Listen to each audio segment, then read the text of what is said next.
Chapitre 4. Craignons donc, tandis que la promesse d'entrer dans son repos subsiste encore, qu'aucun de vous ne paraisse être venu trop tard, car cette bonne nouvelle nous a été annoncée aussi bien qu'à eux. Mais la parole qui leur fut annoncée ne leur servit de rien, parce qu'ils ne trouva pas de foi chez ceux qui l'entendirent.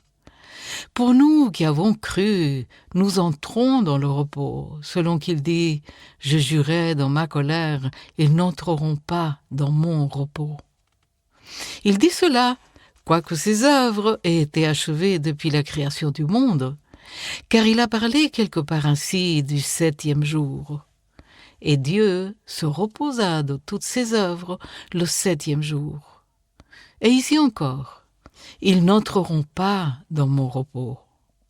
Or, puisqu'il est encore réservé à quelques-uns d'y entrer, et que ceux à qui d'abord la promesse a été faite n'y sont pas entrés à cause de leur désobéissance, Dieu fixe de nouveau un jour, aujourd'hui, en disant dans David bien longtemps après, comme il est dit plus haut, « Aujourd'hui, si vous entendez sa voix, n'endurcissez pas vos cœurs. » Car si Josué leur avait donné le repos, Dieu ne parlerait pas après cela d'un autre jour.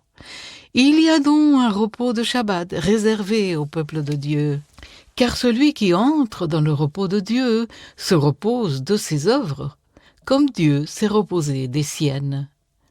Empressons-nous donc d'entrer dans ce repos, afin que personne ne tombe en donnant le même exemple de désobéissance. Car la parole de Dieu est vivante et efficace, plus tranchante qu'une épée quelconque à 2 tranchants, pénétrante jusqu'à partager âme et esprit, jointure et moelle. Elle juge les sentiments et les pensées du cœur. Nulle créature n'est cachée devant lui, mais tout est nu et découvert aux yeux de celui à qui nous devons rendre compte. Ainsi, puisque nous avons un grand souverain sacrificateur qui a traversé les cieux, Jésus, le Fils de Dieu, demeurons fermes dans la foi que nous confessons, car nous n'avons pas un souverain sacrificateur qui ne puisse compatir à nos faiblesses. Au contraire, il a été tenté comme nous en toutes choses, sans commettre de péché.